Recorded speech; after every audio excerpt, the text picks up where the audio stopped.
Magandang hapon mga kapatid. So dahil na po tayo sa ating mensahe po sa hapon ito. Ating patungkol sa pagka-Diyos. The Godhead. Sa Tagalog po, ang pagka-Diyos. Ano ba ang itinuturo ng Biblia? Alam po niyo ang tungkol sa pagka-Diyos. Ito ay isang bagay na maraming maling kaisipan.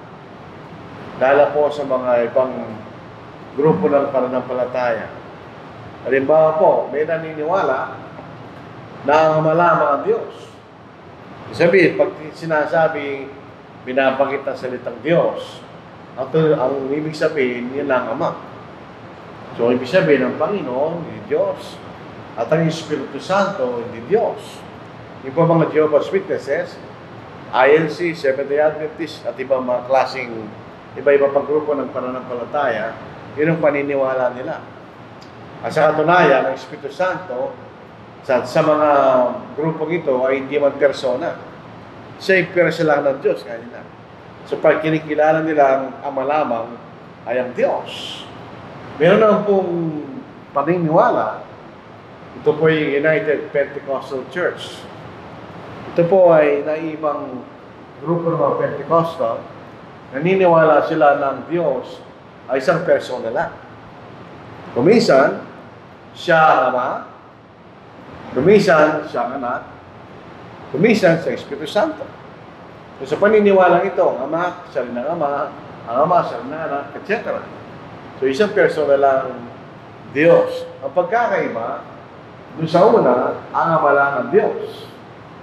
Sa pangalawa, siya'y lumilitaw sa tatlong paraan. Kuminsan siya ang Ama, kuminsan siya ang Anak, kuminsan siya ang Espiritu Santo kanina. So, yun din po ang kaisipan ng mga ibang grupo. Meron naman na naniniwala na ang Ama at ang Anak, sila lang ang Diyos. Yung Espiritu Santo hindi. So, instead ng tatlong persona, dalawa lang. May naniniwala ganyan. So, kaya nga po kailangan nating pag-aralan at maging maliwanag sa ating kaisipan kung ano itinuturo ng banal na kasulatan. Kasi kung tayo po'y maniniwala sa isang Diyos, ang ating paniniwala sa Diyos ay mali. Kahit tama pa yung mga ibang bagay natin ginagawa, hindi rin tayo maliligtas. Kailangan sumampalataya tayo kung sinong Diyos para tanggapin ng Diyos ang ating mga paglilingkod o pagsamba sa Kanya. Ang salitang Godhead sa English, alam mo, 3 beses ginamit yan sa Biblia. Sa King James, yun ay Godhead. Hindi ko po alam bakit ginamit nila salitang Godhead. Mas maliwanag siguro kung ginamit nila salitang Godhood o pagka-Diyos. Hindi po yung mga salin sa New King James. Pero tingnan po natin sa ating Tagalog. Kung meron po kayong Tagalog na Biblia, sumunod lang po tayo sa pagbabasa ng mga talatang ito. 17:29, basahin natin. Ito yung si Pablo ay nasa Athens at nandoon ng iba-ibang Diyos. Sabi niya rito, sapagkat sa Kanya tayo'y nabubuhay at tumikilos at nasa Kanya ang ating pagkatao. Tulad ng sinabi ng ilan sa inyong mga makata, sapagkat tayo rin ay Kanyang supling. Yamang tayo supling ng Diyos, hindi marapat na ating isipin ng pagka-Diyos ay katulad ng ginto, ng pilak, o ng bato na inanyuan ng husay kay isipan ng tao. So dito sa Tagalog, ginamit ang salitang pagka-Diyos. Ang ibig sabihin, hindi natin makikita ang pagka-Diyos bilang isang ginto, o pilak, o bato na ginawa ng tao kanya. Hindi ganun ang pagka-Diyos. Dito po sa New King James, ginamit talaga yung divine nature kanya. O kalikasan ng pagka-Diyos kanya. Hindi katulad niyan kanya. Dito sa Romans chapter 1 verse 20, nasumulat po si Pablo sa mga taga-Roma, sabi ni Pablo, ang lahat ng mga bagay tungkol sa Diyos ay makikita kanya. Maliwanag na makikita. Dito po sa English, for since the creation of the world, His invisible attributes are clearly seen, being understood by the things that with our name. Ibig sabihin, pag nakikita natin yung mga bagay sa paligid natin, na hindi ginawa ng tao, makikita natin, sabi rito, ang kanyang walang kapangyarihan, at makikita rin natin kanya, ang kanyang pagka-Diyos. Yun ang sinasabi sa atin. Ang kanyang walang kapangyarihan, at ang kanyang pagka-Diyos. Dito po sa Tagalog, mula pa ng likhain ng sanglibutan, ang kanyang walang hanggang kapangyarihan at pagka-Diyos. Bagaman hindi nakikita, ay naunawaan at nakita sa pamagitan ng mga bagay na kanyang ginawa. Kung wala silang dahilan, ibig sabihin, hindi lang pwede sabihin na walang Diyos. Sa mga bagay na nakikita at ginawa kanya, makikita natin ang kanyang walang kapangyarihan at ang kanyang pagka-Diyos. Ang ating Panginoon, nung siya'y nasa lupa at nagkatawang tao, nasa kanyang kapuspusan ng pagka-Diyos. So, hindi totoo ng ating Panginoon, nung siya'y nasa lupa, hinubad niya ang kanyang pagka-Diyos. Wala siyang hinubad. Dinagdag lamang niya ang kanyang pagkatao kanya. Dahil sa talatang ito, sapagkat sa kanya naninirahan ng buong kapuspusan ng pagka-Diyos sa katawan. Ito pong iba-ibang salita na ito, sa salitang Grego, sila po'y magkakaiba. Pero magkakahawig. Makikita natin sa salitang Theo, ganyan, may kaunahan sa Diyos. Itong dalawa, ito yung tumutukoy sa kalikasan ng pagka-Diyos o divine nature, ganyan. Doon sa Colossus 2:9, ang ibig sabihin ng kalagayan ng pagiging Diyos. So, ang ating Panginoon, nung siya'y tao, nasa kalagayan pa rin siya bilang isang Diyos. Ganyan. So, dito natin makikita itong tatlong salitang ito, na sa English ay Godhead, ganyan. Ay ang pagka-Diyos o divine nature. Sa katumbas sa ating bilang tao, ang pagkatao kanya. Ang kalagayan ng pagiging tao. So, may makikita, hindi sinasabi sa atin dyan kung sino ang binubuo ng pagka-Diyos. Walang sinasabi sa atin. Pero may pagka-Diyos kanya. Yun ang sinasabi ng tatlong talatang binasa natin kanina. So, dito po sa Old Testament, sa Deuteronomy chapter 6 verse 4, ito ang declaration ni Moses. Hear, O Israel, the Lord our God, the Lord is one. So sinasabi rito, ang Panginoon ay isa. So ito ang isang bagay na dapat nating isipin. Sapagkat ang salitang isa, maraming kahulugan. Pwedeng isa sa bilang, o pwedeng isa sa pagkakaisa. Pwede yan mga kapatid. Ang tanong, kung ang Panginoon ay isa kanya, ang Diyos ba isang persona lang? Kasi siya isa kanya eh. Siya yun ay isang katanungan na pwedeng pumasok sa ating kaisipan. Ano pangalawa? Ang Diyos ba ay isa sa kahulugan na siya'y nagkakaisa kanya? So in other words, hindi siya isang persona, pero siya ay isang Diyos na nagkakaisa kanya. Pwede na nating pasukin sa ating kaisipan yun. So, ano tinuturo ng Biblia? Sa paanong paraan ng Panginoong Diyos ay isang Panginoon. Yun ang ating gustong tignan, pag-aralan. Ang sabi ng ibang mga nag-aaral sa Biblia, ang pagsara po ng pagka-Diyos ay mahirap unawain. Ito'y totoo sa isang banda. Hindi natin lubos ang maunawaan ang pagka-Diyos. So yun, Diyos yun eh. Pero sa kabilang banda, maunawaan natin ang pagka-Diyos sa mga bagay na sulat sa Biblia. Sa mga bagay na ipinahayag sa atin ng Diyos. So magkakaroon tayo ng kaliwanagan, anong ibig sabihin ng iisang Diyos? Ito ba isa sa bilang o nagkakaisang Diyos? So isalisingin natin. Dito po sa Deuteronomy, gamitin natin yung American Standard Bible. Hear, O Israel, Jehovah our God is one Jehovah. And thou shalt love Jehovah thy God with all thy heart, and with all thy soul, and with all thy might. Ito pa'y kinote ng Panginoon sa Matthew 5. Kung sabi rito, ang Jehovah, ang Diyos, ay isang Jehovah. Ang Jehovah po ay sinasarin ng Panginoon, Lord. Pero ang kahulugan ng salitang Jehovah, yaong walang hanggan. Ganyan. Isang yaong palagi nang umiiral. Wala siyang pinagmulan, wala siyang katapusan. Yan ang ibig sabihin ng salitang Jehovah. Ang Diyos, salitang Diyos, ay Elohim. Ang katotohanan niya, ang salitang Elohim ay maramihan. Literally, mga Diyos. Dito sa Exodus chapter 20, verse 3, na ibigay po sa 10 kautusan, the Ten Commandments. Ang sabi ng Diyos, huwag kayo magkaroon ng ibang mga Diyos, ganyan. Hindi nyo nasabi niya, di ba basahin natin. Para maliwanag sa atin. Ito ang ating mababasa. Huwag kang magkaroon ng ibang mga Diyos, ano ko.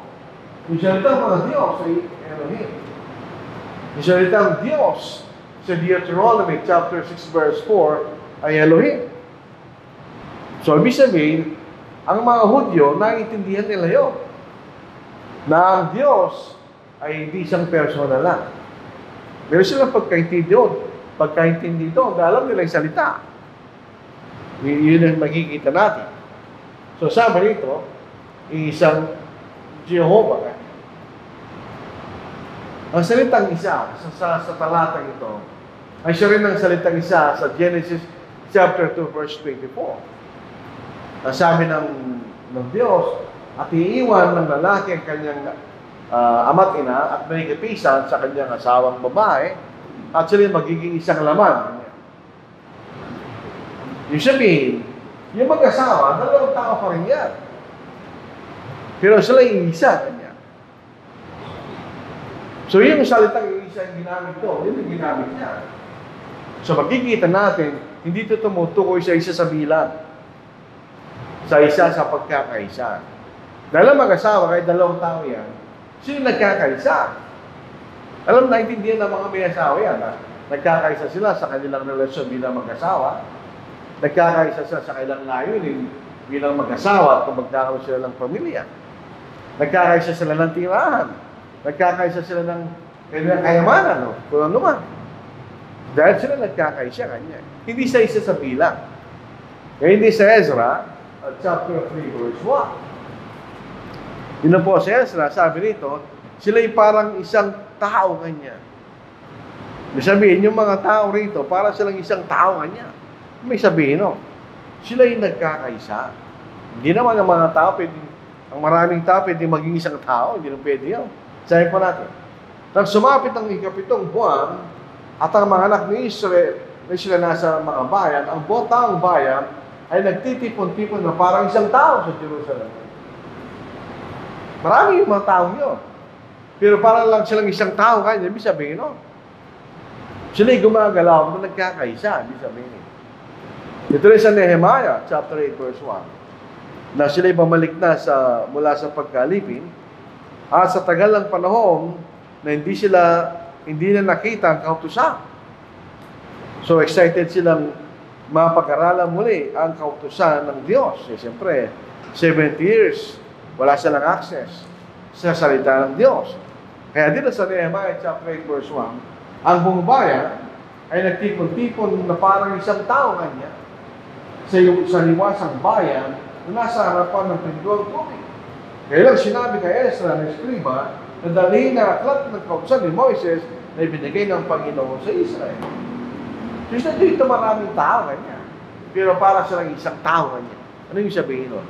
Nagkakaisa sila sa pagnanasa na pag-aralan ng salita ng Diyos. Pero marami sila. So yung salitang isa dyan, yan yung isa dyan. So dito nagkakaroon tayo ng kaisipan ng salitang isa dyan ay hindi nangahulugan na isa sa bilang. Unang-una, ang salitang Elohim ay maramihan.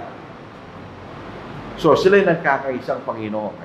Pero siyempre kailangan natin ng mas marami pang pagpapaliwanag para mas maliwanag sa ating kaisipan. Dito po sa Isaiah chapter 48, 12 and verse 16. Pero pwede natin basahin niya mula 12 hanggang 16. Ang nagsasalita ay ang Diyos. Bakit natin nalaman yun? Sabi basahin natin. Listen to me, O Jacob, and Israel my call. Ito pong mga Hudyo, palaging mahilig sila sa kanya. Yung salitang Jacob, kanya, siya rin ang Israel. Inuulit lang. For emphasis. Sino nagsasalita? I am He, I am the first, I am also the last. Pag nakikita natin ang katagang I am the first and also the last, yun ang Diyos. Sa Isaiah chapter 44 verse 6, that says the Lord, the King of Israel, and His Redeemer, the Lord of hosts, I am the first, I am also the last. Besides me, there is no God. Kung nagsasalita din ng Diyos, ang katunayan, siyang lumalang kanya ng langit at ang lupa. Indeed, my hand has laid the foundation of the earth, and my right hand has stretched out the heavens. When I call to them, they stand up together. So, sila'y nasa ilanay, kapangyarihan, ganyan. So, nagsasalita ang Diyos. E punta tayo sa verse 16. Ito nagsasalita ang Diyos na ito, ay sinugo siya. So, ang katanungan, sino nagsugo sa kanya? Come near to me, hear this. I have not spoken in secret from the beginning. From the time that it was, I was there. And now, the Lord God, yun nyo, and His Spirit have sent me. Sino nagsasalita? Ang Diyos. Sino nagsugo? Ang Panginoon Diyos ng Espiritu niya. So, makikita natin dito, ang Diyos hindi isang persona. Yung nagsugo ay ang Panginoon Diyos at ang kanyang Espiritu. Mapapatunayan natin later on, ang Espiritu Santo ay Diyos. So, ang Diyos na nagsasalita ay sinugo ng dalawang persona, di ba? So, ibig sabihin, hindi isang persona ng Diyos. Dito natin, magkita, tatlo sila. Yung nagsasalita ng Diyos, at yung dalawang nagsugo, mga Diyos din na nagsugo sa Diyos. Hindi mo makikita natin, nagkakaroon tayo ng kaliwanagan sa Old Testament, naintindihan nila yun, na hindi isang persona ng Diyos. So dito, makikita natin tatlo. Ang nagsasalita ng Diyos, sinugo rin siya ng Diyos at ng kanyang Espiritu kanya. Yun na makikita natin. Pumunta pa tayo sa ibang salata. In Zechariah chapter 2 verse 10 and 11, tingnan natin ano po. Sing and rejoice, O daughter of Zion, for behold, I am coming, and I will dwell in your midst, says the Lord. Ang nagsasalita ay ang Panginoon. Many nations shall be joined to the Lord in that day, and they shall become my people. So ito tumutukoy sa pagdating ng Panginoon sa bawat iba. And I will dwell in your midst. Kaya tinawag siyang Emmanuel, dahil ang Diyos ay sumasa tao. Then you will know, ang nagsasalita ang Panginoon. Then you will know that the Lord of hosts has sent me to you. Sino nagsugo sa Kanya? Ang Panginoon nagsasalita. Sinugo siya ng Panginoon na mahugpo. So at least sa talatang ito, makikita natin may dalawang Panginoon.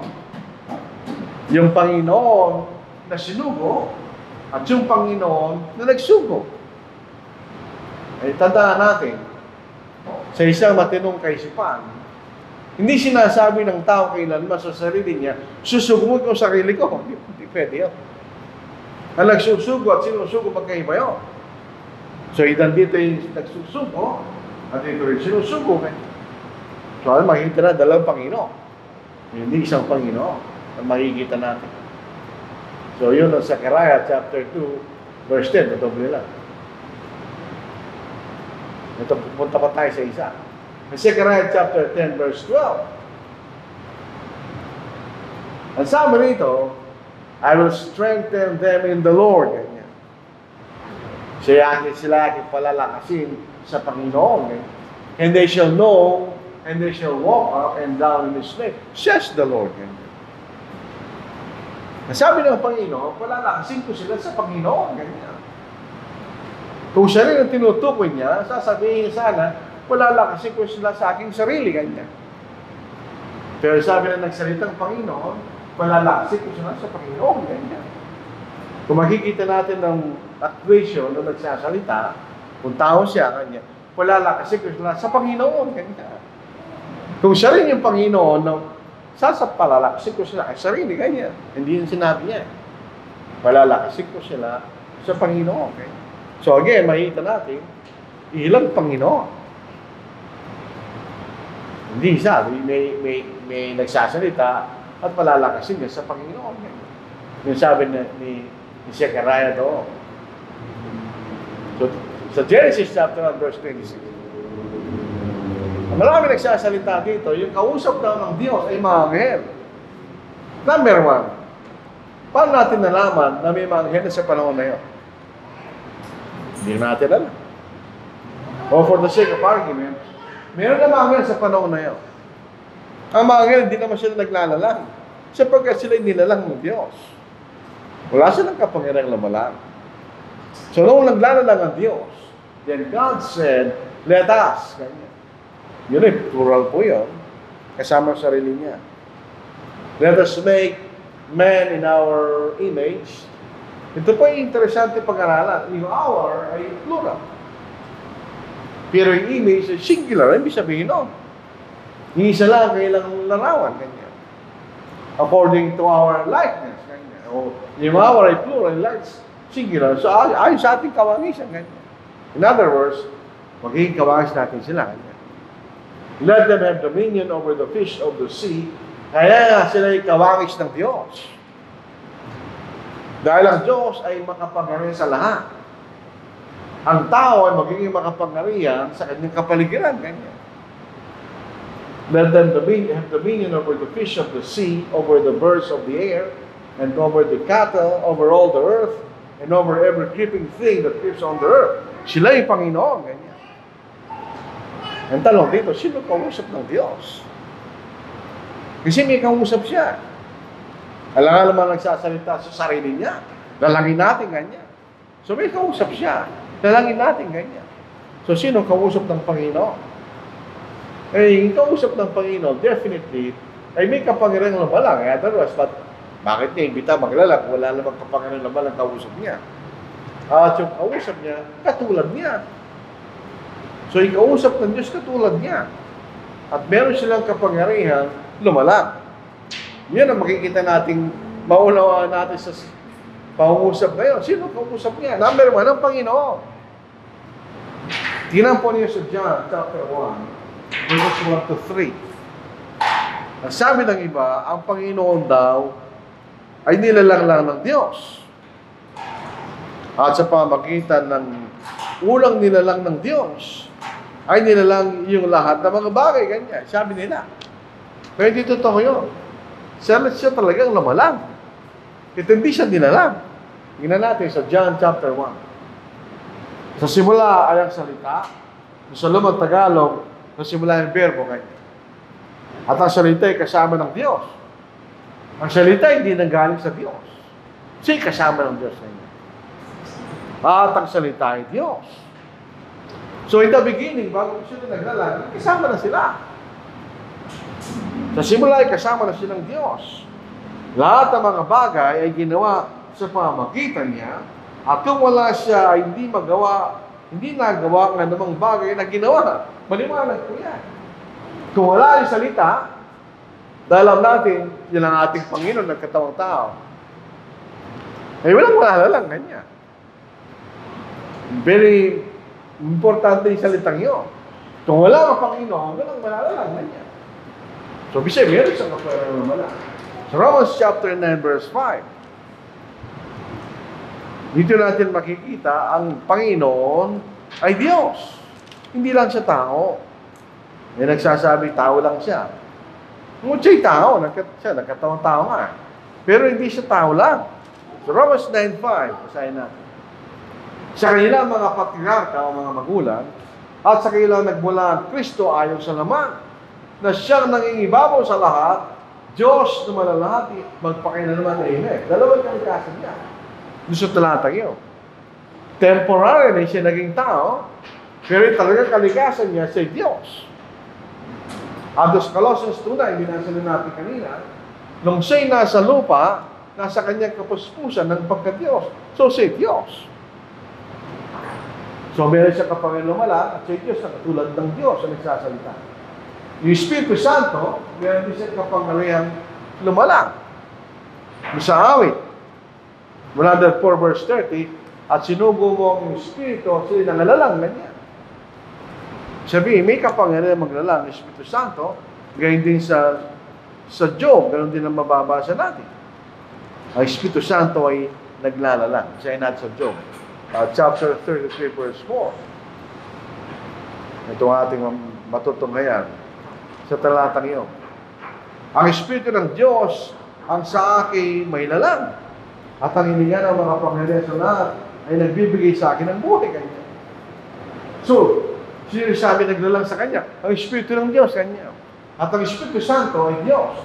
No, sa Acts chapter 5 verse 3 and 4. Naalala natin si Ananias at Sapphira, sila ay nagsinungaling, iniligid nila ang bahagi na kaya pinagilham. Ang sabi sa verse 3, bakit ginawa mong bagay nito kanya? At nagsinungaling ka sa Espiritu Santo. Hindi ba kanya, nung hindi mo na ipagbili, ay nasa iyo kapangyarihan? At nang ipagbili na, ay nasa pa rin kapangyarihan. Ba't ka nagsinungaling? Hindi ka nagsinungaling sa tao, kundi sa Diyos. Doon sa verse 3, hindi sinabing nagsinungaling ka sa Ama o nagsinungaling ka sa ating Panginoon. Nagsinungaling ka sa Espiritu Santo. So, ang kausap ng Diyos ay ang ating Panginoon at ang Espiritu Santo na sila'y katulad na nagsasalita ay nasa kalagayan ng pagiging Diyos. At katulad na nagsasalita, meron silang kapangyarihan maglumalang. Maliwanag po yun. Kung nagsalagay ang anghel, nasaan yung talata? Nagkausap ng Diyos, yung mga anghel, naglalang sila. Wala. Pero yung maliwanag na nakita natin yung mga talata. Ang kausap ng Diyos ay ang ating Panginoon, Espiritu Santo, na katulad niya na Diyos. At may kapangyarihang lumalang. So, yung isang Diyos, isa ba sa bilang? O sila nag-isa dahil sila nagkakaisa? Hindi tayo pwede manghula. Kumbaga, kung tayo nag-investiga, tinitignan natin yung katibayan. Kung ano ang katibayan na makikita natin, yun ang katotohanan. So, yung nabasa natin kanina, actually, mas marami pa eh. Ay nakikita natin at napapatunayan, hindi sila isa sa bilang. Sila nagkakaisa. Sila isa sa katotohanan, sila nagkakaisang Diyos. Mamaya malalaman natin, hindi sila tatlong Diyos. Yung tatlong persona na yun, na nasa kalagayan ng pagiging Diyos, hindi sila tatlong Diyos. Sila yung nagkakaisang Diyos. Na makikita natin, at paulit-ulit na makikita at mababasa sa salita ng Diyos. So, yung tatlong Diyos na yun. Sino yung nagkakaisang Diyos na yun? Sino nandoon na nagkakaisang Diyos? Gusto natin malaman. Merong plurality ng mga persona sa pagka-Diyos. Siyempre, mababasa natin na yung Ama. Ang Ama. Dito sa 1 John, chapter 4, verse 14, basahin natin. Nandun talaga yung Ama. Hindi natin maitatatwa yan. Ito mababasa natin. At nakita namin at sinaksiyan ang sinugo ng Ama, na sinugo ng Amang anak bilang tagapagligtas ng sanglibutan. Na sinugo ng Ama ang anak. Kanya. So, totoo yung Ama, totoo din yung anak. Ang makikita natin na ang Ama, hindi siya yung anak. Dahil nung nabasa natin kanina, sinugo ng Ama, kanyang anak, kanyang. So, hindi, yung Ama, hindi yung anak. Maniwala yun, di ba? At ang anak, ang Ama, hindi rin ang Espiritu Santo. Isa sa John chapter 50, verse 26. At makita rin natin, ang anak, hindi rin ang Espiritu Santo. Unahin po natin 2 John, verse 3. Ito ang ating mababasa. So, pinatutunayan lang natin, hindi sila isang persona lang. Iba yung Ama sa anak, iba yung anak sa Espiritu Santo, iba yung Espiritu Santo sa Ama. Sumaatin daw ang biyaya, kahabagahan at kapayapaan mula sa Diyos Ama at Yesu Kristo, ang anak ng Ama, sa katotohanan at sa pag-ibig. So, yung anak, hindi rin yung Ama. Makikita rin natin ng Ama, hindi rin ang Espiritu Santo. At ang anak, hindi rin ang Espiritu Santo. Basahin natin sa John chapter 15, verse 26.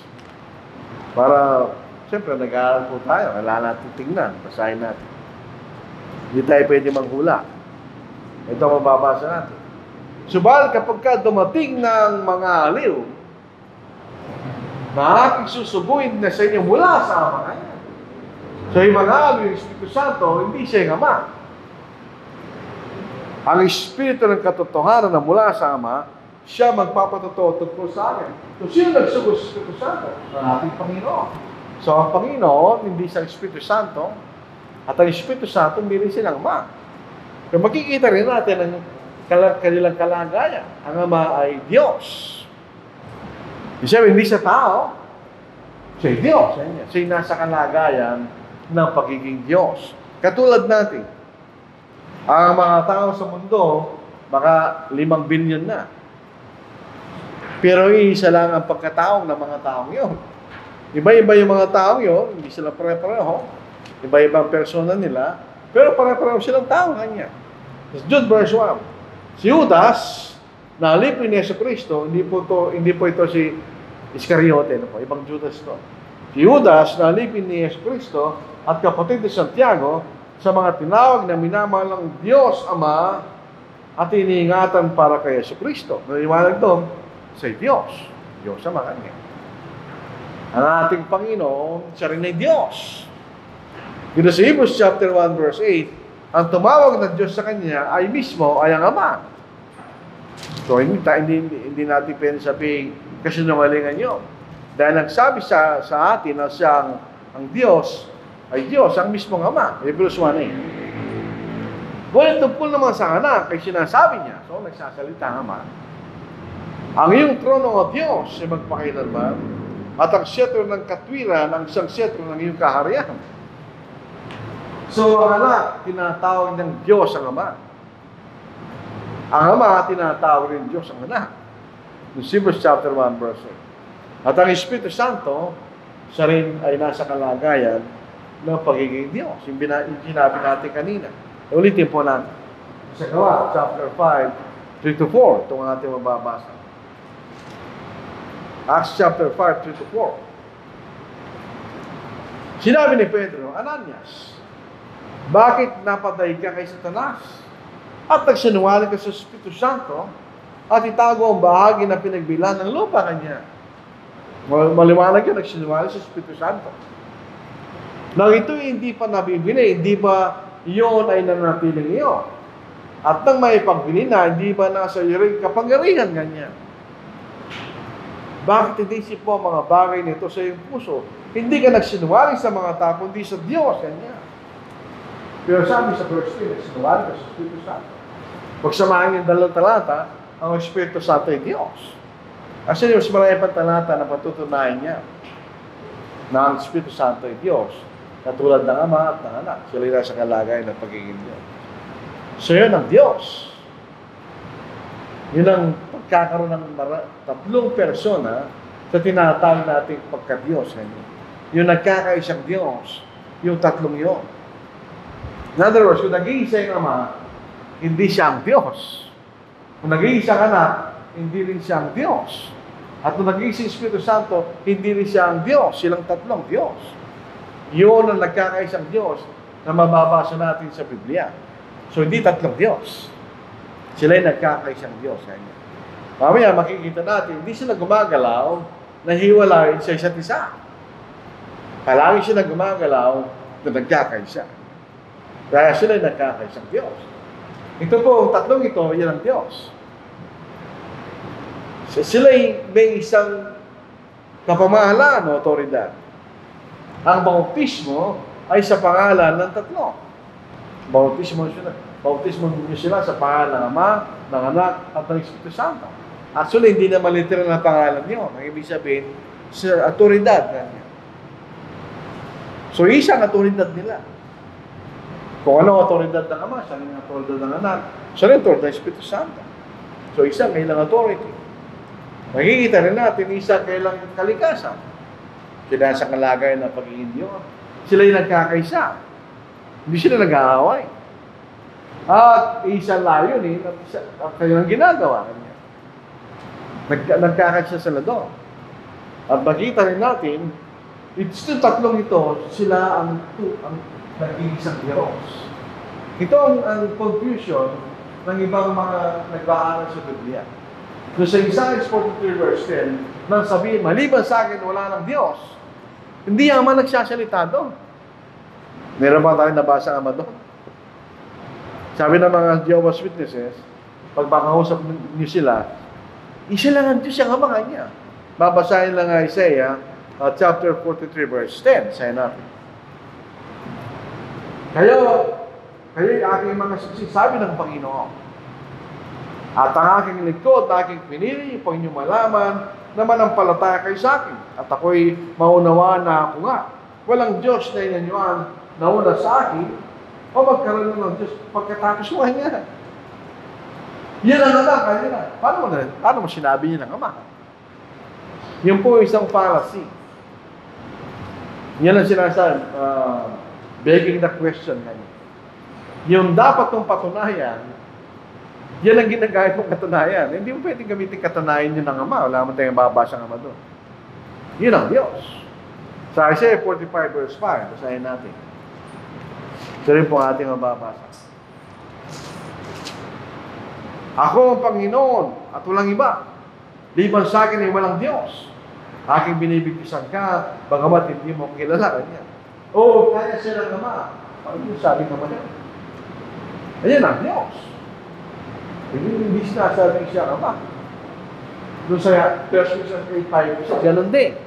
Sa atin may isang Diyos at may isang Panginoon. So yun ang tatlong persona na sinatawag na Diyos. Pagka inisip natin ng Diyos, yung isang Diyos na wala ng iba, yung tatlong yun na nagkakaisa yun ng Diyos. Yan ang tunay ng Diyos, makikita na sa Biblia. Wala ng iba, maliban doon. So sila ang pagkakaisa nila. Nung naglalang sila nagkakaisa. Kung iba-ibang ginagawa nila, pero nagkakaisa sila. Na sila yung maglalalang. Ang Diyos ang nagsasalita. Obviously, na Ama. Jeremiah chapter 51, 15-16. Siya nagplano niya. Sino gawa? Ang ating Panginoon. Kung wala siya, ay walang anumang bagay na nagawa niya. So, sunod gawa ang ating Panginoon. So, anong role ng Espiritu Santo? So, tumulong doon sa paglalala. Mabasahin natin Job, chapter 26, verse 30. So, iba-iba kayo lang ginagawa, pero sila nagkakaisa. Na sila yung maglalala. Sa ating mga tao, mahirap unawain niya. Kasi hindi naman tayo Diyos. Sa atin, dahil tayo mga tao, gusto natin yung pangalan mo, sumikat. Ganun ang tao. Gusto mo yung karangalan mo. Sa kanila, walang gano'n. Ang karangalan ng isa ay karangalan ng tatlo. Dahil isa lang karangalan nila bilang nagkakaisang Diyos. Sa Job chapter 26 verse 13, sa pamagitan ng Espiritu, gumanda ang kalangitan. At tumatakas na ahas ay sinaksak ng kanyang kamay. Gumanda ang kalangitan. So, merong role ng Espiritu Santo. Kahit sa spiritual na paglalala. Dahil maalala natin sa Ephesians chapter 2, at tayo nilalang kay Kristo Jesus kanya. Yan ay spiritual creation dahil sinira ng kasalanan. Ang Diyos ay nagplano, ang Ama. Sa Ephesians chapter 3, 8-11. Yun ang mababasa natin. Obviously, yung Ama eh. Kasi sinugo niya ang Panginoon para gampanan niya yung kanyang walagang plano kanya. Sayo natin. Bagamat ako'y pinakahamak sa lahat ng mga banal, ang biyayang ito ibinigay sa akin upang ipangal sa mga hintila mga di masukat na kayamanan ni Kristo at paniwanagan ang lahat ng mga tao kung anong pagiging katiwala sa hiwaga at sa lahat ng panahon ay nilim ng Diyos na lumulang ng lahat ng mga bagay upang sa pamagitan ng Iglesia ay may paalam ngayon sa mga pinuno at mga kapamahalaan sa kalangitan ang iba't ibang anyo ng karunungan ng Diyos. Ito ay ayon sa walang panukala na kanyang ginawa kay Kristo sa Panginoon natin. So obviously, ng Ama. Siya yung nagplano kanya. Siya nagawa. Ang ating Panginoon. Sa Matthew 16 verse 18 kanya, I will build my church. Yun ay ayon sa plano ng Diyos. Dito sa Hebrews chapter 10, pwede natin dagdagan. Nung siya pupunta sa lupa, anong sabi ng Panginoon? Nung siya pupunta sa lupa, kanya. Ito basahin natin. Sa verse 9. Pagkatapos yung dinagdag niya, narito ako'y dumating upang gawin ng iyong kalooban. So, siya pupunta sa lupa para gawin ng kalooban ng Ama, di ba? So, ang ating Panginoon ang gawa. Anong role ng Espiritu Santo? Yan ang ginawa ng Panginoon. So, yun ang mabuting balita. Hindi mo natin alam yun. Wala naman tayo nun. So, anong role ng Espiritu Santo? Siya nagpahayag nun. Kaya nalaman natin ng Ebanghelyo na ang Panginoon namatay, nabuhay at maguli dahil sa Espiritu Santo. Siya ang nagpahayag ng salita dito, ang Espiritu Santo. Gawa sa John chapter 16, verse 30. Basahin natin. Kahit ginawa yun ng Panginoon, kung hindi natin alam pa tayo sasampalataya, hindi tayo pwede maligtas. Kahit ginawa ko yun ng Panginoon, kung hindi natin alam. So John 16 verse 13, yun ang sinasabi ng Panginoon na gagawin ng Espiritu Santo.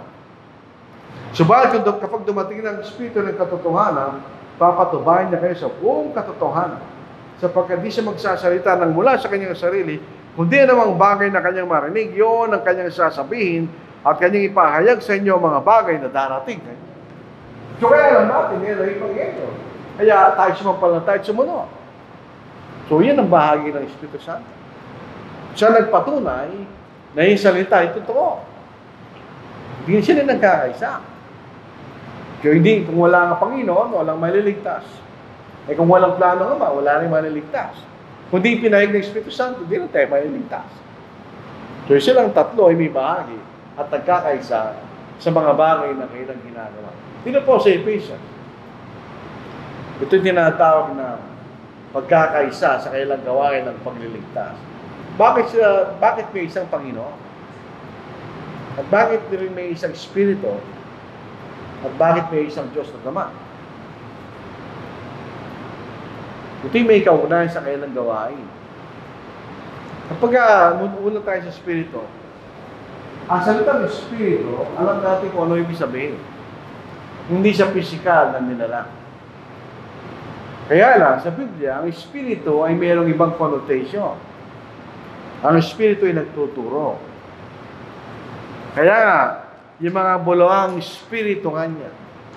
Dito sa 1 Timothy, chapter 3, basahin natin. O chapter 4. Sino ang magdadala ng maling aral? Sino magtuturo no? Basahin natin. Mga Espiritu kanya, mandaraya. Sa verse 1. Ngayon ay maniwalang sinasabi ng Espiritu na sa mga huling panahon ang ibig tatalikod sa pananampalataya sa pamagitan ng pakikinig sa mga mandarayang Espiritu at sa mga aral ng mga demonyo. Pag sa banal na kasulatan, ang salitang Espiritu ay nagtuturo. Ngayon sa 1 John chapter 4. Mga minamahal, wag niyong paniwala ng bawat Espiritu ganyan. Kundi niyong subukin ng mga Espiritu kung sila sa Diyos. Sapagkat maraming lumitaw ng mga bulang propeta sa sanglibutan. Dito yung nakikilala ninyo ang Espiritu ng Diyos. Tingnan yung contrast ng dalawa. Mga Espiritu at ang Espiritu ng Diyos. Ang bawat Espiritu na nagpapahayag na siya sa Kristo ay naparito sa laman ay sa Diyos. At ang bawat Espiritu hindi ipinahayag si Jesus ay hindi sa Diyos. So ang Espiritu nagtuturo. Ang Panginoon ay tinawag na Panginoon sapagkat siya ang ating tagapagligtas at nasa Kanyang ang lahat ng otoridad. Siyang nasusunod. Ibig sabihin, ipinumabay ng dalawa sa ating Panginoon yung bagay na yun. Siyang nasusunod. Kaya isang Panginoon. Pero isipin natin, ang Panginoon ay Espiritu. At ang Ama Espiritu rin. Kaya basic definition ng Espiritu na yun. Ngayon din ang Panginoon, ang Espiritu ay Panginoon, Ang Ama ay Panginoon. Bakit isang Panginoon?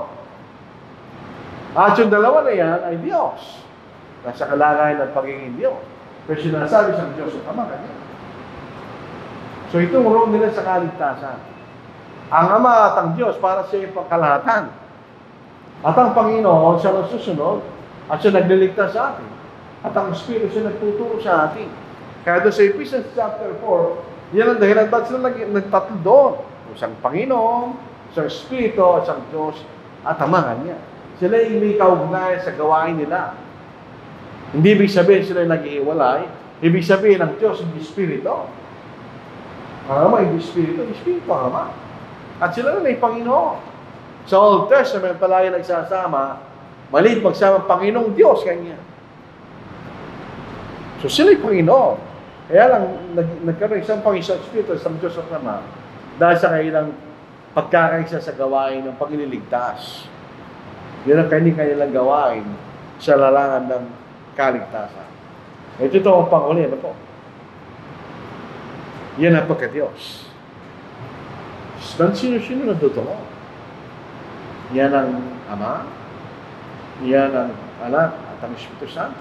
Hindi sila tatlong Diyos. Sila yung nagkakaisang Diyos. Sabihin, yung tatlong yan, ang tinatawag nating Diyos. Yan ang sinasabi ng banal na kasulatan. Yan ang Diyos. Yung tatlong nagkakaisang Diyos. Sila yung perfect, merong perfect one. Tayo, hindi natin maintindihan yan kasi hindi naman tayo Diyos. Misa kahit nagkakaisa tayo, misa nagkakaroon tayo ng problema. Hindi sila. Kung sinugo ng Ama yung anak, walang problema sa kanila. Kung utusan ng Ama yung anak, walang problema sa kanila. Kung utusan ng Panginoon ng Espiritu Santo, walang problema sa Kanya. Dahil nga kailang pagkakaisa ay perfect oneness and unity. So ang Diyos ay one God. Siya nagkakaisang Diyos. Hindi siya sa pila. Pagkaisa sa pila niya, may problema tayo. Kung ang Panginoon ay hindi Diyos, may problema tayo. So sinasabi, Panginoon, may talatang nagsasabi, ang Panginoon si Kristo ay Diyos.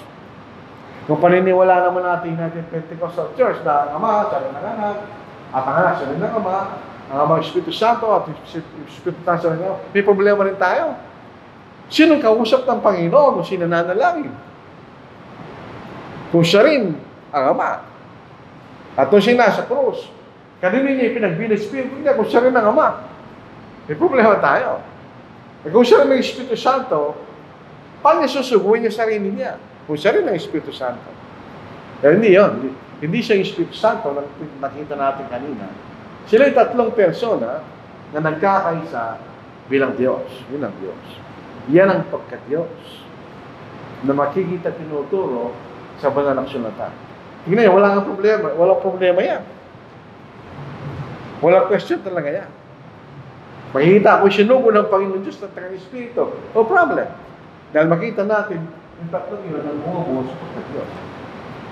Bawat isa, tinatawag siya ng Diyos dahil sila'y nasa kalagayan ng pagiging Diyos.